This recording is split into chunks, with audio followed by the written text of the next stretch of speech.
grandemente conforme a sus promesas, conforme a su palabra que nos enseña que nuevas son sus misericordias cada mañana, conforme a su promesa que dice que la luz del justo cada día va en aumento, así como la luz del amanecer, hasta que el día es perfecto. Gracias, Padre. Queremos más de ti, Señor. Queremos más de tu presencia, de tu abrazo. Conocerte más. Mientras más te conocemos, Padre, más nos enamoramos de ti. No hay nadie ni nada que pueda compararse a tu amor, a tu fidelidad, a tu grandeza y a tu favor sobre nuestras vidas. Buscando, Señor, en los años, en nuestros días, no hemos podido encontrar nada ni nadie en este mundo que nos ame como tú nos amas, que cuide de nosotros como tú nos cuidas, que anhele el bien nuestro como tú lo anhelas. A muestra un botón, mi Dios, diste a Jesús, tu primer y único Hijo, lo diste por nosotros, para perdonarnos, para santificarnos, para limpiarnos y podernos tener al lado tuyo, para que tu bendición y tu promesa nos pudiera alcanzar, para que la sanidad viniera a nuestros cuerpos, la provisión, pero por encima de todo, para asegurar una vida eterna contigo, a tu lado, en tu presencia, gozándonos para siempre. Gracias. En esta mañana, domingo de resurrección, celebramos tu precioso nombre.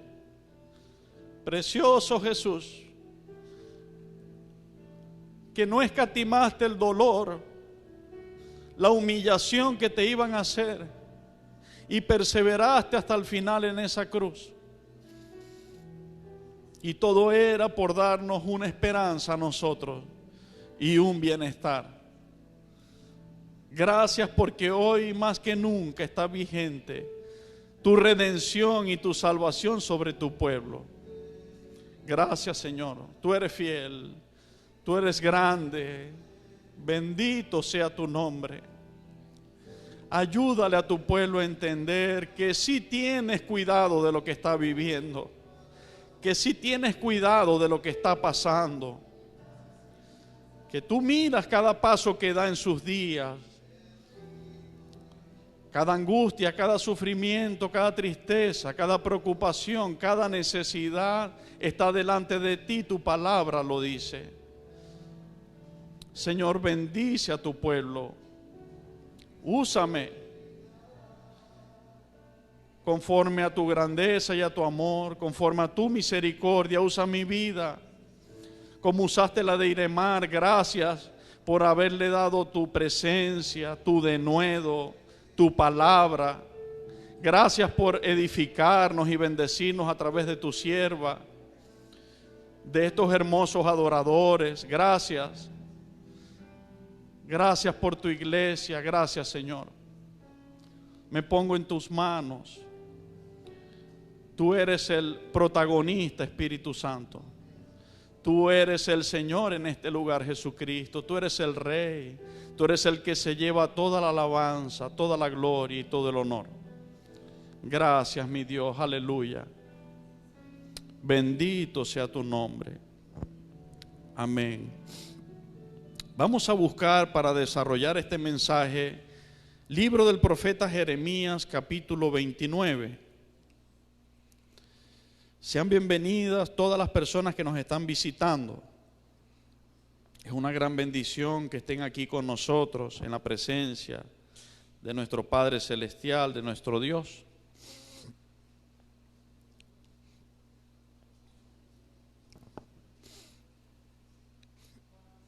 Jeremías capítulo 29,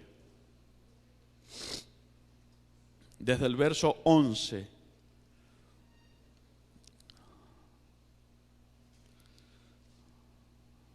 ¿Estamos todos allí?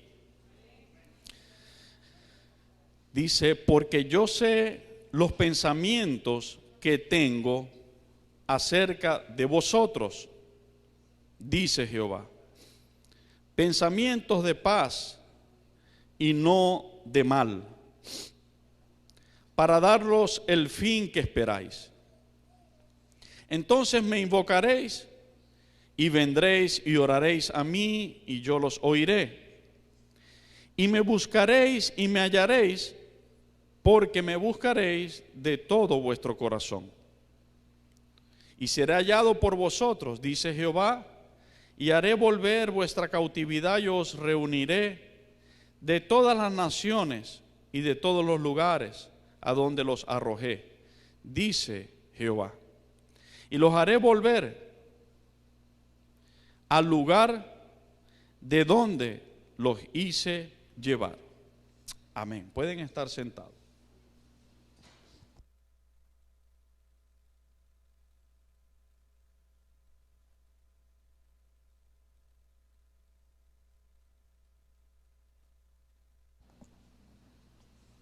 Hago énfasis cuando Dios habla allí a nuestras vidas a través del profeta y dice, porque yo sé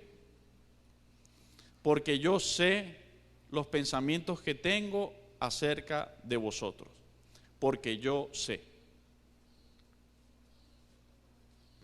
Hay algo que nos ocurre muy importante, es esto de lo que voy a hablar. A los seres humanos, a los hijos de Dios. Y es que cuando las circunstancias adversas están delante de nosotros y a veces estas circunstancias pueden durar un tiempo determinado, nuestras emociones comienzan a ser removidas y a minarse por pensamientos de incertidumbre, de preocupación, pensamientos de ¿será que estoy en el lugar correcto o en la voluntad de Dios, en la voluntad correcta? ¿Será que la bendición de Dios está sobre mi vida, que su propósito está conmigo o no? Y comienzan a moverse todos esos análisis en nuestro interior. Comenzamos a meditar y a pensar si verdaderamente esto que estamos viviendo es el plan de Dios para mi vida hoy, en este tiempo. Y a veces miramos la vida de otros, miramos al que se fue, o miramos al que hizo otra cosa, o hizo tal negocio, o hizo tal cuestión, y comparamos la nuestra. Y decimos, ¿será que fulano sí está aprovechando el tiempo y yo lo estoy dejando pasar? En fin, hay una serie de razonamientos que son normales, que cuando no los canalizamos como es debido, como hijos de Dios, pueden removernos de la fe, de la firme confianza en la soberanía de Dios sobre tu vida y sobre mi vida, en el control absoluto y perfecto que Él tiene sobre nosotros. Y titulé este mensaje escribiendo junto a Dios una linda historia. Porque el Espíritu Santo fue el que me hizo ver estas cosas y me enseñaba. Cuando la mayoría de ustedes ven que las cosas no están bien, comienzan a dudar de que estén en el lugar correcto o de que estén en la voluntad del Padre. Comienzan a preguntarse, ¿será que me debo correr hacia otra cosa o a moverme? Y hay algo que yo he hablado que es netamente importante en sus vidas para alcanzar la victoria, que se llama perseverancia, que se llama templanza. Es uno de los frutos del Espíritu Santo, templanza, que se llama firmeza. Firmeza, ¿por qué? Porque somos hechos a imagen y a semejanza de Dios, ¿verdad que sí? Y la palabra de Dios dice que Él es la roca inconmovible. Piensen en esas palabras. Él es la roca inconmovible. No hay nada que lo pueda mover. Dios anhela que nosotros, sus hijos, no haya nada que nos pueda mover.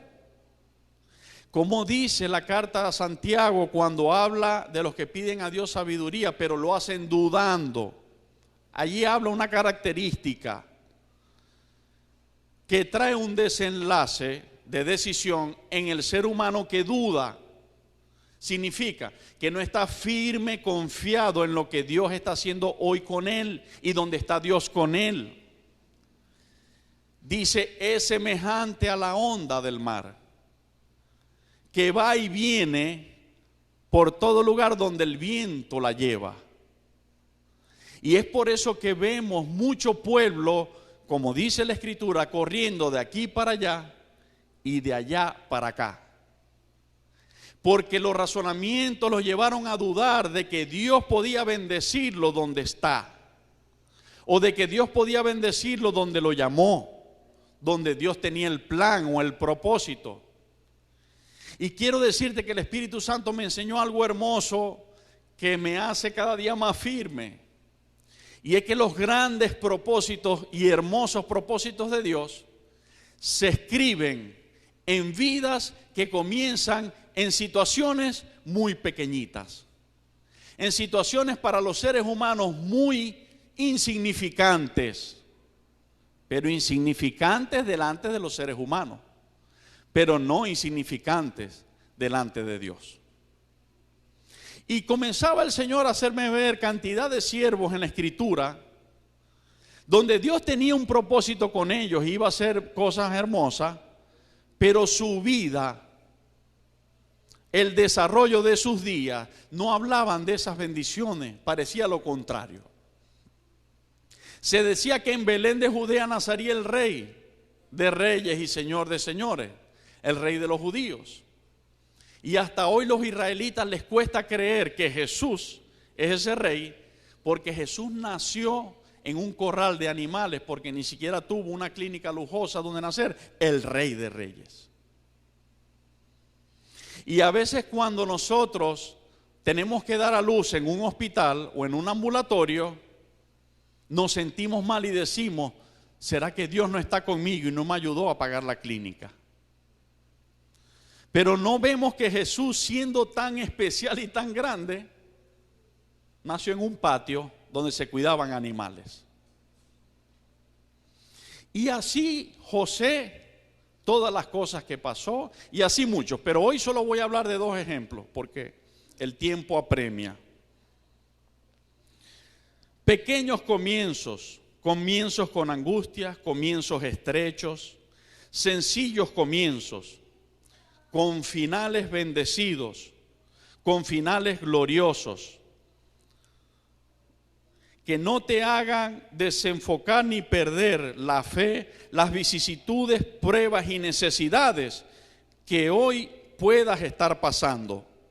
Dios está escribiendo una linda historia de victoria y gran bendición. Y cuando analizo esas personas que Dios me hace ver en la Escritura, veo que fueron comienzos y desarrollos de sus vidas muy pequeños y algunos muy turbulentos, con muchas vicisitudes, como por ejemplo José fue uno entre tantos.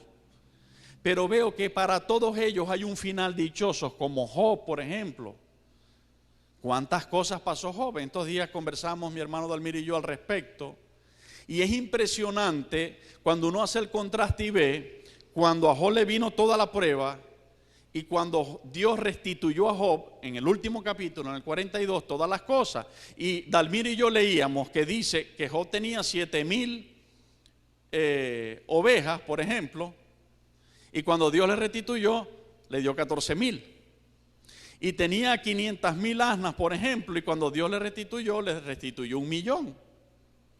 Y así ustedes lo leen y literalmente está al doble. Al doble. ¿Por qué?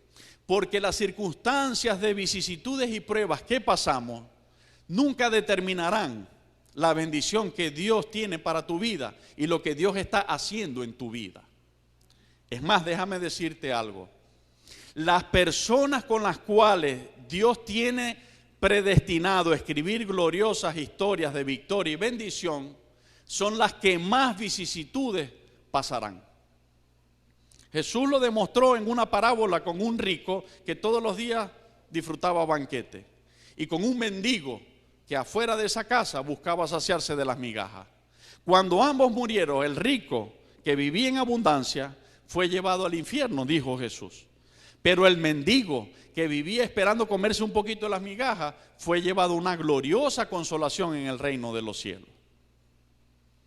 Bienaventurados los que lloran, porque ellos serán consolados, ellos serán bendecidos. ¿Has llorado? Yo también he llorado. Y gloria a Dios por Cristo y por su palabra, que el Espíritu Santo oportunamente nos dice cuando estamos en esa condición. ¿Estás llorando? Levanta una alabanza a Dios, porque serás consolado, serás bendecido. Eso es lo que te espera. Pero es hermoso y es así. Y quiero como ejemplo hablar un poquito de Mefiboset. Mefiboset fue el nieto de Saúl, ¿verdad? Saúl desobedeció a Dios y entonces vino consecuencias sobre su vida y su familia.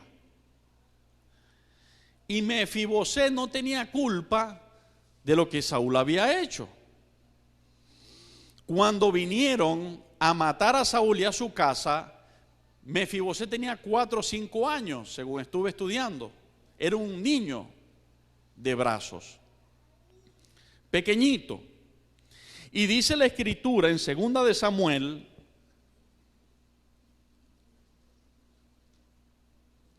capítulo 4 y verso 4, que él estaba bien, él estaba completo, pero cuando vinieron los ejércitos a matar a Saúl y a su familia, la nodriza que lo cuidaba, lo agarró en brazos y salió corriendo para salvarle la vida, porque sabía que los venían a matar a todos, y se le cayó en viaje. Y el muchachito se dañó su parte motora de las piernas y él no caminaba. Dice, 2 de Samuel, capítulo 4, verso 4, y Jonatán, hijo de Saúl, tenía un hijo lisiado de los pies. Tenía 5 años de edad cuando llegó de Jezreel la noticia de la muerte de Saúl y de Jonatán. Y su nodriza le tomó y huyó. Mientras iba huyendo apresuradamente, se le cayó el niño y quedó cojo. Su nombre era Mefiboset. Pero ¿sabes que Mefiboset había nacido en un palacio real? Por eso tenía una nodriza. En ese entonces su abuelo, Saúl, era el rey. Y él había nacido en un palacio real. Y Jonatán, el hijo de Saúl, su papá estaba pegado allí al rey. Tenía incluso niñera que lo cuidaba, lo que allí dice nodriza. Y de un palacio de grandes provisiones y tenía todo suplido, comenzando apenas a vivir allí, viene esta desgracia sobre su casa. Y no conforme con eso, él pierde su caminar. Dice allí. Luego, cuando se lo llevan para preservarle la vida, él quedó viviendo en una tierra que se llamaba Lodebar. Allí vivía Mefiboset.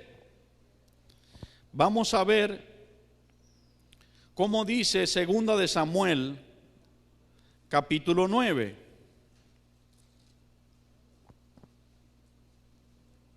Dijo David, ¿ha quedado alguno de la casa de Saúl a quien haga yo misericordia por amor de Jonatán? Y aún había un siervo de la casa de Saúl que se llamaba Siba, al cual llamaron para que viniese a David. Y el rey le dijo: ¿eres tú Siba? Y él respondió: tu siervo. El rey le dijo: no ha quedado nadie de la casa de Saúl a quien haga yo misericordia de Dios. Y Siba respondió al rey. Fíjense el contexto. Él preguntaba, el rey David preguntaba: ¿habrá quedado alguno de la casa de Saúl? Hermanos, porque los habían borrado a todos. Habían matado a Saúl y a los de él. Y el rey David pregunta a ver si alguno se salvó de esa mortandad. Aún queda un hijo de Jonatán, le responde, lisiado de los pies. Entonces el rey le preguntó: ¿dónde está? Y Siba respondió al rey: he aquí, está en casa de Maquir, hijo de Amiel, en Lodebar. Ellos colocaban los nombres a las personas y los nombres a las tierras significativos. Era lo que significaba el nombre de la persona o lo que significaba la tierra. Y él estaba viviendo en Lodebar. Después de la tragedia que ya había tenido, estaba viviendo otra vicisitud terrible más día a día. ¿Qué simboliza y qué significa Lodebar? Su nombre tiene un significado siniestro. Nada atractivo para vivir allí. Escuchen, ¿tienen los oídos abiertos? Nada atractivo para vivir allí, y mucho menos soñar con un futuro prometedor. ¿Están escuchando? ¿Será que se parece a lo que la mayoría de la gente piensa hoy de nuestro país, Venezuela? Nada atractivo para vivir allí, y mucho menos soñar con un futuro prometedor. Etimológicamente, Lodebar significa no palabra, un lugar donde, según se creía, la palabra de Dios no llegaba, por lo tanto sus habitantes estaban incomunicados del resto. Era una tierra de pocas posibilidades, o casi ninguna, para echar para adelante, humanamente hablando. Dice otra definición: el significado bíblico de Lodebar es dolor, miseria, tristeza, oscuridad, soledad y desesperanza. Un estado espiritual de los despojados de fe.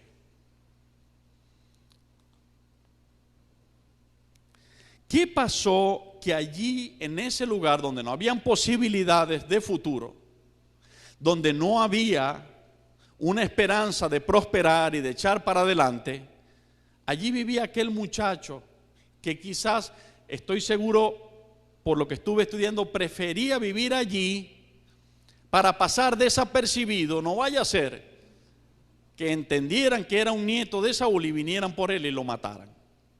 Y estaba por allá, calladito. Pero hay alguien que tenía cuidado de su vida.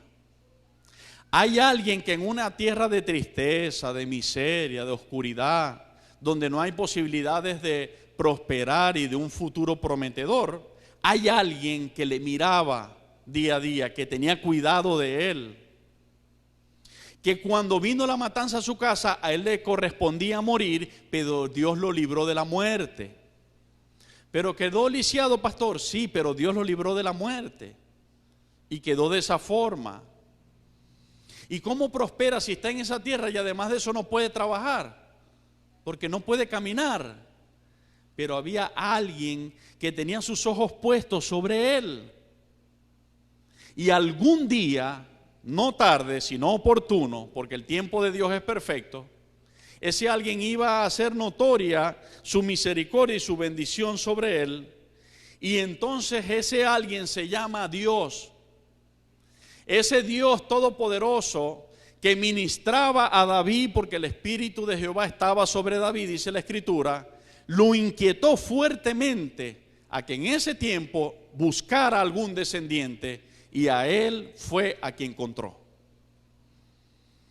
Y Entonces el rey preguntó, ¿dónde está? Y Siba respondió el rey, aquí está en casa de Maquir, hijo de Amiel, en Lodebar. Entonces envió el rey David y le trajo de la casa de Maquir, hijo de Amiel, de Lodebar. Y vino Mefiboset, hijo de Jonatán, hijo de Saúl, a David, y se postró sobre su rostro e hizo reverencia. Y dijo David, Mefiboset, y él respondió, he aquí tu siervo. Y le dijo David, no tengas temor. Seguramente él venía pensando, me encontraron y me mandó a buscar el rey David, a quien mi abuelo Saúl persiguió hasta el cansancio para matarlo. De seguro se va a vengar y me va a matar. Pero enseguida David habló muy parecido a como Dios nos habla a nosotros día a día. No temas, yo estoy contigo. No tengas miedo, yo soy tu Dios que te esfuerzo. Siempre te ayudaré, ¿verdad? Le dijo David, no temas, no tengas temor, porque yo a la verdad haré contigo misericordia por amor de Jonatán tu padre, y te devolveré todas las tierras de Saúl tu padre, y tú comerás siempre a mi mesa. Es impresionante, pero el Espíritu Santo no deja de este contraste traérmelo hoy al presente. Quiero decirte que si hay alguien en esta tierra propenso para que Dios haga un milagro de bendición y de promoverlo, para que sea notorio en las naciones que no se trata de los países o las economías, porque a eso le dan la gloria a los hombres, a las economías, sino que se trata del Dios Todopoderoso. Si alguien hay propenso para que Dios lo levante en bendición, esos somos tú y yo, que estamos aquí en esta tierra de gracia muy dañada, donde Dios nos va a bendecir como bendijo a José en la tierra de su aflicción, dice la Escritura. Y la gente y nosotros mismos no nos quedará otra que decir, solamente Jehová mi Dios pudo bendecirme en este lugar. Pero es importante que el pueblo de Dios entienda a Dios y entienda que Dios sí tiene un plan contigo. Si estás aquí, tiene un plan contigo aquí. Quiero dejar una salvedad. En los tiempos de crisis es voluntad de Dios que muchos emigren. Es voluntad de Dios. Dios a muchos les va a decir, ve, allá te voy a bendecir. Ve que voy a estar contigo, y Dios va con ellos y cumple propósitos de bendición maravillosos en ellos. Pero también tengo que decirte que no todos estamos llamados para emigrar. Hay muchos que estamos llamados para quedarnos aquí, porque si todos estuviéramos para emigrar, esto quedará solo. ¿Y con quién Dios va a hacer su obra en este lugar? Pero es voluntad de Dios que mientras Abraham lo sacaba para bendecirlo, a Jacob lo devolvió para bendecirlo, porque así son sus cosas. Y hay algunos que Dios va a usar aquí adentro en Lodebar, como a Mefiboset, como al rey David, como a José, que dice la Escritura, wow, Dios me ha bendecido aún en la tierra de mi aflicción. Entonces, Dios tuvo misericordia, y estando en una tierra que no era nada prometedor su futuro, para nada prometedor, mucho menos que en Venezuela, era donde él estaba. Venezuela tiene mucha riqueza, Venezuela está muy bendecida por Dios, pero por abrirle las puertas al enemigo, el saltón, la oruga y el revoltón está comiendo. Pero hay una buena noticia que dice la Escritura: vendré sobre ti o restituiré los años que comió la oruga, el saltón y el revoltón. Hay un momento donde Dios, por la humillación de su pueblo, se va a levantar para perdonarlo, y lo que el enemigo se robó, Dios lo va a traer multiplicado, como lo hizo con Job. Son para ti, Señor. Dáselo a Él. Él es digno de toda la gloria y el honor. Entonces el rey llamó a Siba, siervo de Saúl, y le dijo: todo lo que fue de Saúl y de toda su casa, yo lo he dado al hijo de tu señor. Tú pues le labrarás las tierras tú con tus hijos y tus siervos, y almacenarás los frutos, para que el hijo de tu señor tenga pan para comer. Pero Mefiboset, el hijo de tu señor, comerá siempre a mi mesa. Y tenía Siba 15 hijos y 20 siervos. Y respondió Siba al rey: conforme a todo lo que ha mandado mi señor el rey a su siervo, así lo hará tu siervo. Mefiboset, dijo el rey, comerá a mi mesa como uno de los hijos del rey. Y tenía Mefiboset un hijo pequeño que se llamaba Micaía, y toda la familia de la casa de Siba eran siervos de Mefiboset. Y moraba Mefiboset en Jerusalén, porque comía siempre a la mesa del rey, y estaba lisiado de ambos pies. Lisiado de ambos pies, en peligro de que lo mataran, sin familia, sin herencia, en una tierra donde no daba futuro prometedor, pero allí Dios lo levantó, lo bendijo por su misericordia, le puso un ejército de siervos a su servicio, valga la redundancia, y le dio tierras y bendición, y lo hizo sentar cada día a su mesa. ¿Sabe que espiritualmente, hermana Blanca, y me gozo con esto que voy a decir, sabe que espiritualmente esto ya nos ocurrió a ti y a mí, iglesia? ¿Sabes que cuando Jesucristo te envió su predicación, se estaba viviendo este momento en tu vida y en la mía donde el rey nos mandó a llamar? ¿Sabes eso? Que Él nos llamó, y dice la Escritura, porque cuán grande amor nos ha dado el Padre, en que siendo aún pecadores, Cristo murió por nosotros, ¿verdad? Y Cristo nos mandó a llamar, nos perdonó cuando nos arrepentimos, y dice la Escritura que nos bendijo con toda bendición espiritual en los lugares celestiales con Cristo Jesús. Dios nos ha bendecido. Es cuestión de procesos, es cuestión de formación, es cuestión de tiempos, es cuestión de propósitos de Dios. Pero desde que creíste en Cristo, te hizo su pertenencia, y las arras que te dio para demostrar eso, que es como decir el anillo que demuestra que yo soy esposo de esa linda mujer, las arras que te dio es el Espíritu Santo sobre tu vida.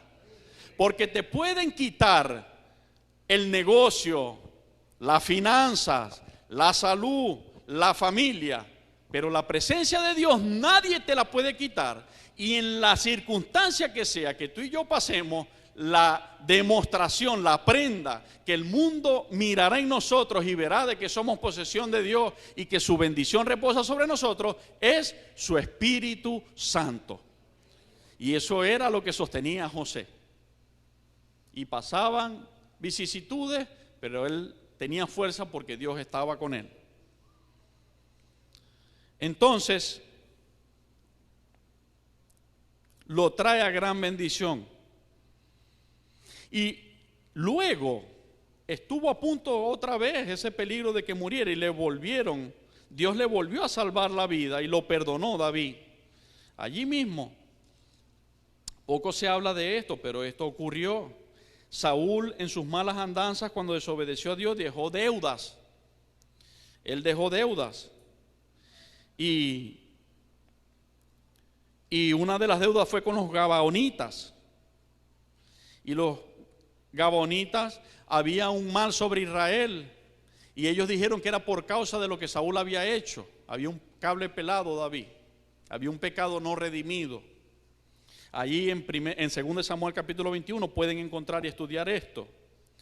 Y cuando David consultó a Jehová, dice el verso 1, para ver por qué era lo que estaba pasando, Dios le habló y le dijo eso, que era ese pecado que había cometido Saúl. David viene a hacer cuentas para quitar ese pecado con los gabaonitas, y los gabaonitas le dicen: ok, para que esto se detenga, tú tienes que entregarnos a 7 de los hijos de Saúl. ¿Qué quería el enemigo? Acabar con la vida de Mefiboset, que Dios la había preservado y lo había bendecido. Acabar con una linda historia que Dios había determinado escribir en ese hombre.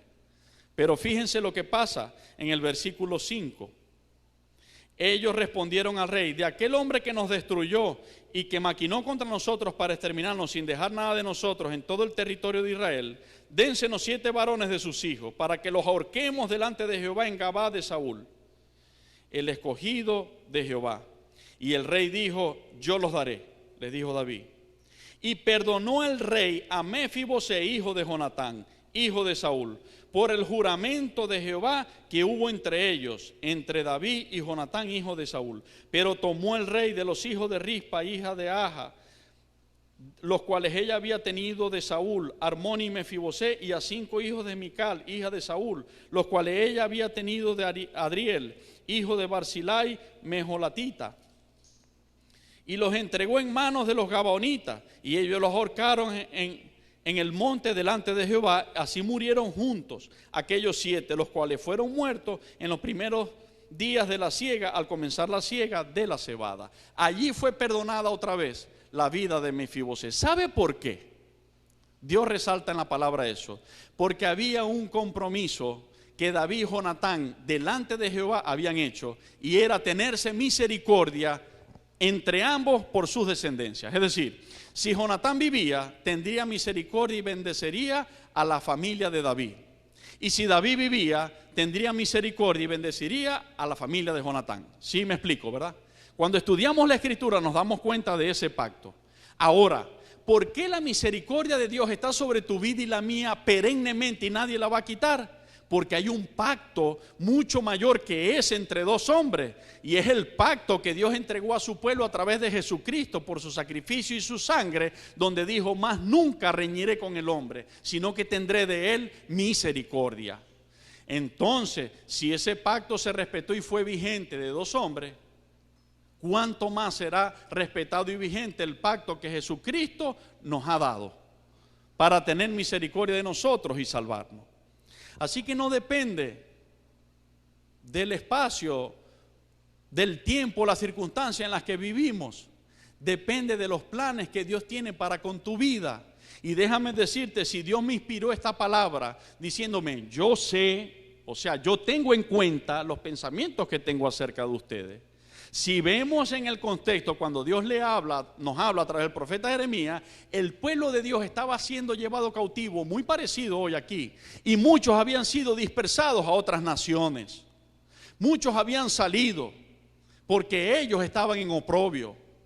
Y Dios da una palabra, y Dios dice: aun cuando están pasando crisis, aun cuando muchos de ustedes han tenido que ir para subsistir, aun cuando están regados por diferentes naciones, yo sé los pensamientos que tengo acerca de ustedes. Es Dios directamente diciéndote: mira, ojo, no me he olvidado de ti. Yo tengo en cuenta lo que está pasando y yo sé el plan que voy a cumplir con tu vida. Porque miramos que inclusive nos preparamos para desarrollar profesiones y tareas en esta tierra, y decimos: ni siquiera para ejercer mi profesión. A algunos Dios les ha dado la bendición de poderlo hacer, a otros no. Pero no importa lo que nosotros estemos viendo con nuestros ojos físicos. Lo que importa es lo que Dios te ha prometido que va a hacer con tu vida. Donde tú estés y donde yo esté, si somos hijos de Dios, la gloria de Dios se ha de manifestar y su propósito Él va a cumplir. Uno de los significados del nombre de Mefiboset es el que destruye la vergüenza. Algunos estudiosos dicen, por el original hebreo, que es este el significado. Otros dicen el que esparce vergüenza.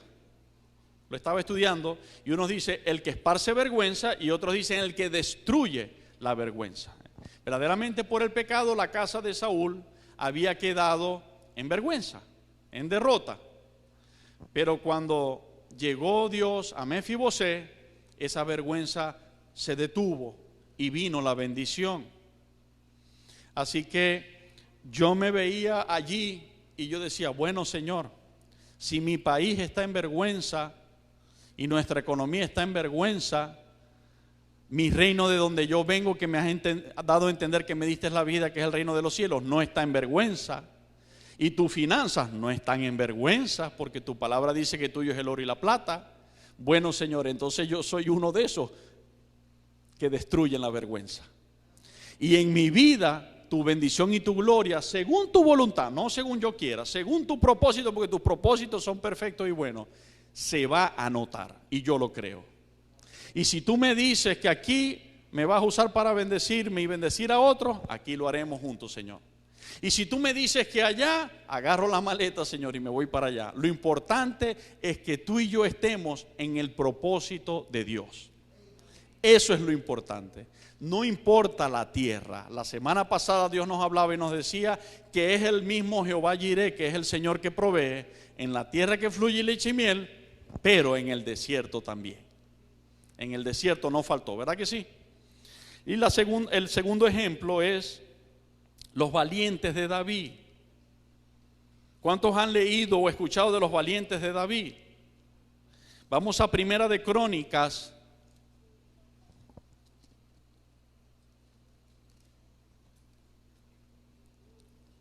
Hay ciertas características, yo no lo sabía, el Espíritu Santo, yo estaba orando, Señor dame el mensaje, Señor dame el mensaje, el Espíritu Santo me hablaba de estos dos ejemplos, que buscar estos dos ejemplos. Me puse a estudiarlos de nuevo y encontré por qué Dios quería que hablara hoy de eso.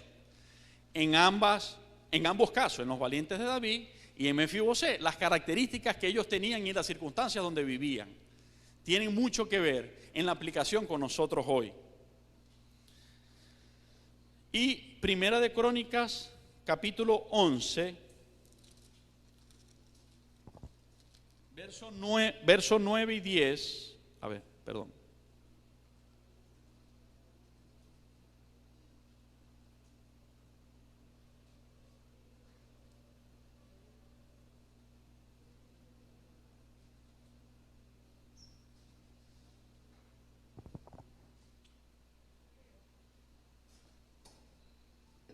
Dice: y David iba adelantando y creciendo, y Jehová de los ejércitos estaba con él. Estos son los principales de los valientes que David tuvo, y los que le ayudaron en su reino con todo Israel, para hacerle rey sobre Israel conforme a la palabra de Jehová. Y comienza a nombrar el número de los valientes y a explicarlo. Ese fue un ejército que comenzó con 400 hombres y después llegó a 600. Especial, o sea, hubieron más ejércitos, pero ese fue un ejército especial, que la palabra de Dios resalta que acompañó a David en todas las conquistas que él tuvo, en todas las victorias que él tuvo. Y cómo Dios a través de David, Israel estaba en bancarrota y en total pérdida cuando David llega al reinado por la desobediencia. Y cómo Dios a través de David comienza a recuperar tierras que pertenecían a ellos y habían perdido. Pero en aquel tiempo se hacían batallando en el campo de batalla, en la guerra. Hoy lo hacemos en oración espiritualmente.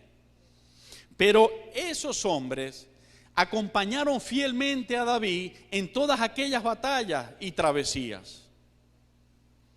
Y cualquiera piensa, eso era como uno ve las películas, y hay una guerra en la película, en estos días vi una, hay una guerra en Libia. Los estadounidenses dicen, mándenme mis mejores hombres, unos 20 mejores hombres, unos 100 mejores hombres, ¿verdad? Y uno dice, mira esto y dice, seguro que esos 400, esos 600 que estaban con David, que le dice la Biblia, los valientes de David, eran los mejores hombres. Seguro que esos estaban bien preparados desde su niñez y su juventud. Y yo quiero decirte que sí, que esos eran los mejores hombres. Pero quiero mostrarte bíblicamente de dónde venían y dónde estaban esos mejores hombres. En qué condición estaban sus vidas cuando Dios comienza a cumplir un propósito maravilloso a través de ellos. Porque nosotros creemos que el estar en victoria en el Señor es que todo sea color de rosa. Pero no dice así la Escritura. Dice que muchas aflicciones vivirá el justo, pero que de todas ellas lo librará Jehová. Dice que la prueba perfecciona a los santos, los hace pulir como el oro. Entonces, vamos a ver quiénes eran estos 400 hombres. De dónde Dios los levanta con David, los comienza a sacar adelante y asumen con valentía el reto de ser el ejército de confianza del nuevo rey David en aquel entonces, de un rey recién ungido. Y vamos a 1 de Samuel capítulo 22.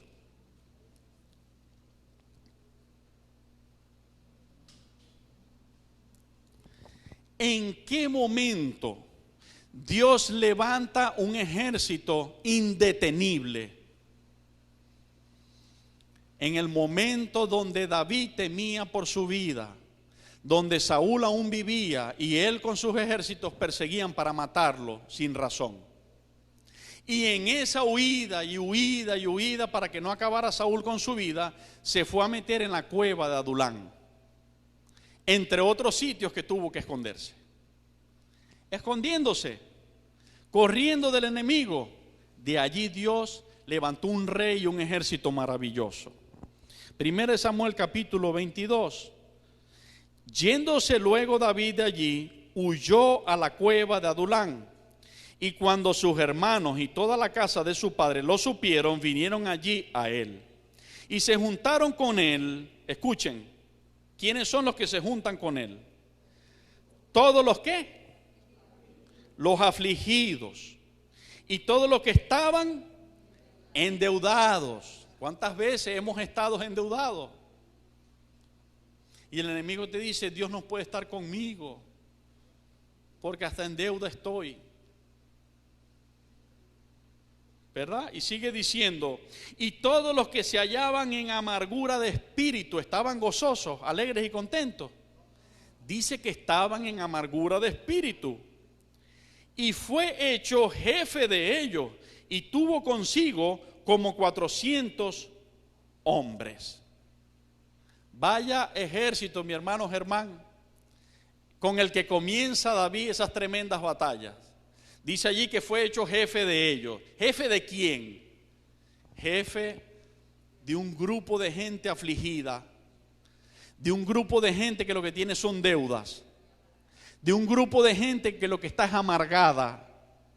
Quiero decirte que si te has visto endeudado, que si te has visto afligido, que si te has visto amargado, eres un buen candidato para que Dios escriba una linda historia en tu vida, para que Dios te levante y haga algo maravilloso en tu vida.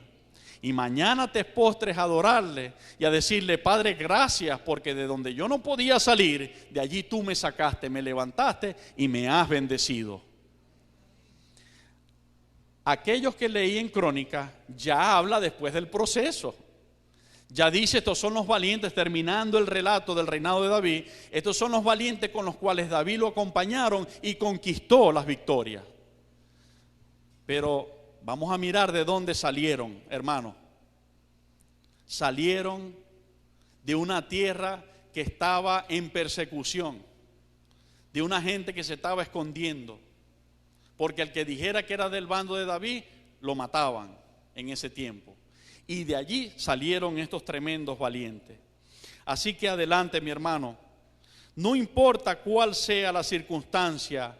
Dios dice en su palabra en Lucas capítulo 12, versos 6 y 7, escucha, aún tus cabellos los tengo todos contados. Habrá alguien, nuestras esposas nos cuidan, ¿verdad? Y nuestra familia y muchas personas, pero habrá alguien que se ponga con un detalle, ya va, que voy a contarte los pelitos para saber si no se te cae uno mañana o tal. Puede ser. Sí. Habrá alguien que se ponga a contar todos esos pelitos sin que falte ninguno y decir, tienes tanto. Lo sabe papá Dios. Gracias, David. Solamente Dios es alguien tan detallista. Y ojo, ¿quién lo dice en la Escritura? Vamos a buscarlo, Lucas capítulo 12. Porque Jesús dijo, tu sí sea sí, tu no sea no. Lo que es más de eso, de mal procede. Eso quiere decir que cuando Dios habla, habla cabalmente. Y si Dios dice, tengo tus cabellos contados, hermano, créeme, Dios tiene tus cabellos contados. Pastor, pero hoy cuando me pasé el cepillo y me peiné, quedaron un poco de cabellos en el cepillo. El Señor estaba contigo para restarlos y saber cuántos te habían quedado. Hermano, ríase y gloria a Dios de gozo, pero no estoy diciendo un chiste. Es una verdad bíblica y habla del cuidado y de la atención que Dios tiene sobre tu vida y la mía. Versos 6 y 7. No se venden 5 pajarillos por 2 cuartos. Con todo, ni uno de ellos está olvidado delante de Dios. Pues aún los cabellos de vuestra cabeza, ¿cuáles cabellos? ¿Los de dónde?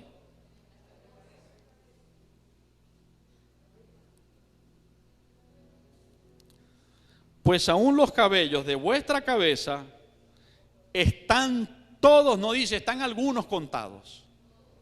Están todos contados. No temáis pues, más valéis vosotros que muchos pajarillos.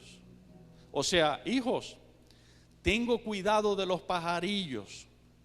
No los dejo solos nunca. Y ustedes valen más que ellos. Tampoco los voy a dejar solos nunca. Hijo, para que no te quede pataleo, pues, voy a decirlo en maracucho. Déjame decirte que tengo tus cabellos todos contados. Pastor, yo me jalé como 4 o 5 canas que tenía. El Señor estaba contigo restándolas para saber cuántos cabellos te contaba, te quedaban. Pero Él fue el que dijo que aún mis cabellos los cuenta. ¿Y de qué me habla eso, iglesia?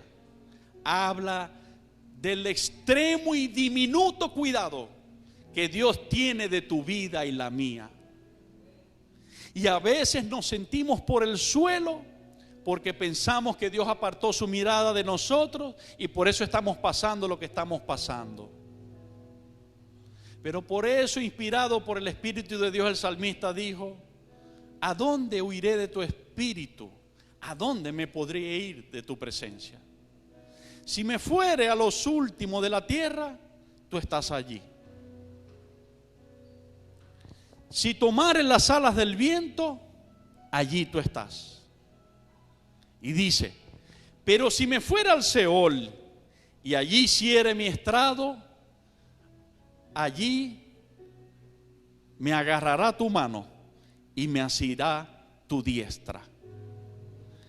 Hermano, no dudemos. Dios está en control. Dios tiene cuidado de ti y de mí. Dios sabe lo que está haciendo. Levantémonos a confiar en Él, a adorar su nombre. Busquemos su dirección y si Dios te dice, adelante, he de bendecirte aquí, levántate con ánimo, no importa lo que tus ojos vean. Levántate con ánimo y ve a alcanzar de la mano de Dios las bendiciones que Él trae para tu vida. Y si tu Dios te dice, haz la maleta porque quiero llevarte a tal lugar a cumplir un propósito, hermano, haga la maleta y váyase agarrado de la mano de Dios, que el Espíritu de Dios estará con usted y Dios cumplirá su propósito en usted. Pero no te mueva las circunstancias, las noticias y los comentarios. Muévate la mano de Dios, la dirección de su Espíritu Santo, la dirección de su palabra. Porque si hay un lugar donde Dios quiere glorificarse, es donde hay necesidad, es donde hay oscuridad, encender una luz, es donde hay escasez, traer abundancia. Mira, son incontables los salmos y proverbios que dicen que Dios levanta del polvo al pobre, que Dios levanta del polvo al menesteroso y al necesitado y lo pone en un lugar espacioso y lo bendice y lo hace sentar con príncipes. Incontables son los salmos y proverbios que hablan de eso. Así que tú y yo esperemos cosas grandes de parte de Dios.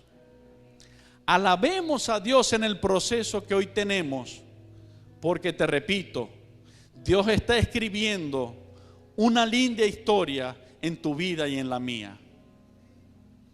He visto hermanos en Cristo que amo pasar en los recientes meses pasados por decepciones que pegaron fuerte a sus emociones y a su corazón.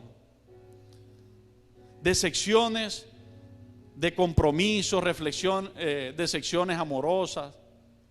Y he visto a esos mismos hermanos perseverar, ayudándolos en oración, confiando en Dios.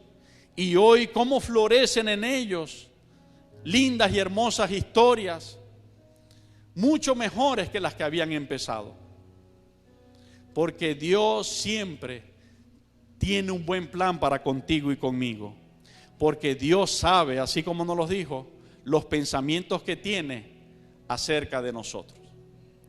Y Él describe allí cuando nos dice: yo sé los pensamientos que tengo de ti, pensamientos de bien y no de mal, escucha, para darles el fin que ustedes esperáis. ¿Esperas algo maravilloso de Dios? Dios lo tiene en sus pensamientos.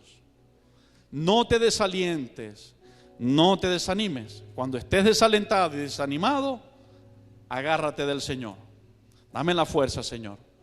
Dime por dónde, Señor, y yo te obedeceré, yo contigo iré. Habacuc, y con esto terminamos. Libro del profeta Habacuc.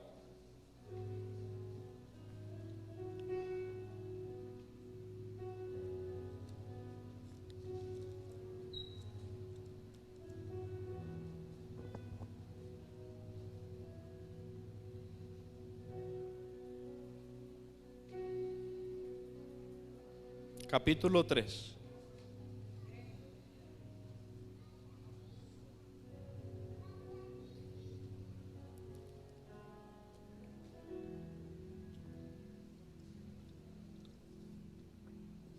Libro del profeta Habacuc, capítulo 3, verso 17.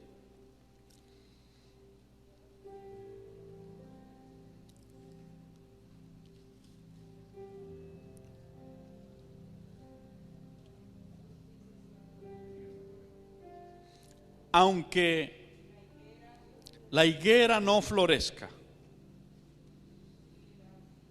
ni en las vides haya frutos, aunque falte el producto del olivo, y los labrados no den mantenimiento, y las ovejas sean quitadas de la majada, y no haya vacas en los corrales, aunque mi negocio no esté funcionando, aunque por ahorita no me salen contratos o ventas o trabajo para producir, con todo yo me alegraré en Jehová y me gozaré en el Dios de mi salvación. Aunque yo vea que eso por un tiempo no produzca, el Dios de mi salvación está conmigo y yo en Él me gozo. Jehová el Señor es mi fortaleza, no mi provisión ni mi trabajo. No es las vides, ni las vacas de los corrales, ni la higuera, mi fortaleza, no. Jehová el Señor es mi fortaleza, el cual hace mis pies como de ciervas, y en mis alturas me hace andar. Pastor, pasando vicisitudes, ¿podemos andar en las alturas? Totalmente. Totalmente. Pasando pruebas y circunstancias difíciles, podemos andar en las alturas. ¿Anduvo Jesús en las alturas? Las alturas anduvieron con Jesús, porque Jesús es Emmanuel, que es Dios con nosotros, y Dios está en las alturas. Y Él dijo: si por el Espíritu de Dios echo fuera los demonios, ha llegado a vosotros el reino de Dios. Es decir, ha venido el reino de Dios a nosotros. Las alturas estaban con Jesús. Y hubo días en los que Jesús dijo: no tengo ni dónde recostar mi cabeza. No tengo una colchonetica, ni un bob. No tengo. Mira, las zorras tienen guaridas, yo no la tengo. Pero las alturas estaban allí con Él. Era parte del proceso. Antes de que llegara al punto donde Dios el Padre había profetizado y prometido que lo iba a llevar. Tu condición, situación o prueba hoy jamás determinará el punto a donde Dios te va a llevar. El propósito de Dios en tu vida se cumplirá.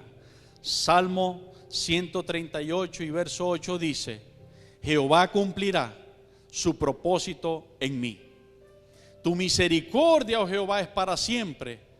Por tanto, no desampares a la obra de tus manos. Lo importante es que Dios esté contigo y conmigo.